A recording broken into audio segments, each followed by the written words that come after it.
As a child, for me living in Nigeria, like I didn't experience what bullying was until, of course, I moved to America, and then it really hit me. And so being alive for up to a decade and not knowing what bullying is, it's like very traumatic for that to just hit you all at once. And to be made fun of for things that just make me who I am again is why I almost get this like anxiety from like knowing that whenever I step out, I don't even have to open my mouth before I'm being judged. And then also the fact that, I wear the hijab, that's another, way of people judging me. The stares never become, especially with the niqab, the stares never become something that you get used to, because the stares come in different forms as you move on through life. So it's never like, yeah, you should be used to that now. Just like you don't really get used to being black in America. Let's say basically like the prejudice against like being Muslim, being hijabi, being a niqabi, like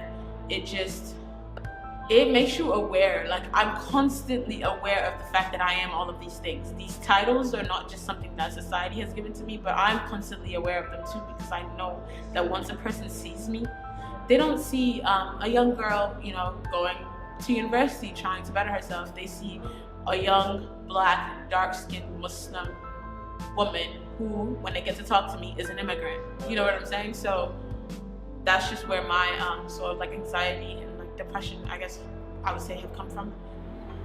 I started to know that I had depression at a very young age. It runs in my family. My mom and dad both suffer from it. I also suffer from anxiety, which just boasts the effects. I remember going to high school and I was not in the happiest of places because I was bullied in middle school constantly. I was made fun of for being too effeminate or being too different for everyone. High school, it really started to come out and I started to get a little bit of help, but I never really went full on, because I never accepted that I needed help. And asking for help is something that is the hardest thing to do. And for me personally, it took until my sophomore year of college before I was able to ask for help. At that point, I had just come out to my family as bisexual. I had just come out to my friends and family entirely, and I was not dealing with it properly. I was still sad that I felt like I was broken, but at the same time, once I got through that little bit, through myself and through finally giving that call for help, I found out that it was okay to be broken. So I've struggled with some depression and anxiety for several years, and it wasn't until about a year and a half ago that I really decided to get some help. I was out of town for a conference and I was with friends, but I got separated and ended up being assaulted at gunpoint, and luckily some people saw it and called the police, and so the man ended up getting arrested. But the following week I was at work and just had this very uneasy feeling. I was very panicked and kind of freaking out inside and didn't know what was going on. And after several days of feeling like that, I decided that something was wrong, and so I called the CSU Counseling Center and set up a time with them, and so for that semester, once a week I went to the counseling center and got a lot of help, not only with the anxiety that I was feeling, but also other issues that I had been pushing to the background for years. So that was really helpful for me to get to talk to someone there about these things that I was going through. I have suffered with depression and anxiety my whole life. I started medication at 14, and it helped. It helped my anxiety a lot. For one thing, I can make eye contact now and I can speak to people. When I was 16, I committed myself to a psychiatric ward in a hospital. I decided I'd been missing school for a month or two and I couldn't do it, and I told my mom that I couldn't do this. She drove me to the emergency room at noon. I was checked in as an inpatient in the psychiatric ward, by about 4:30 in the afternoon. I'm originally from Japan, and in Japan, like, we have huge problem about like people's suicide because of depression and like many stress. So one of my friend, I guess he was like stressed out, like in a friendship and stuff. So when we were in middle school, we have to take exam to enter high school, and depends on like how well you done exam, you get to go to like higher level high school or lower level high school. So my friends want to go higher level high school, so he was like, have to study, gotta be like super competitive with like my other friends, and he's the person who wanna do better than other people. So I guess he studied a lot, but like because like he was studying too much, I guess, or he had so many pressure from his parents and school, he got selfish and he was like against everybody, so he lost a lot of friends. It was like he was kind of like messed up because of those exams and friendship and schoolwork, parents, other stuff. Well, he was like considering about like suicide or not, I guess. He was like depressed about it. He's like, oh, it's my fault, I just ruined my life. I know that he was stressed, but I felt he was mean. And he was selfish, but I didn't know that he felt sorry.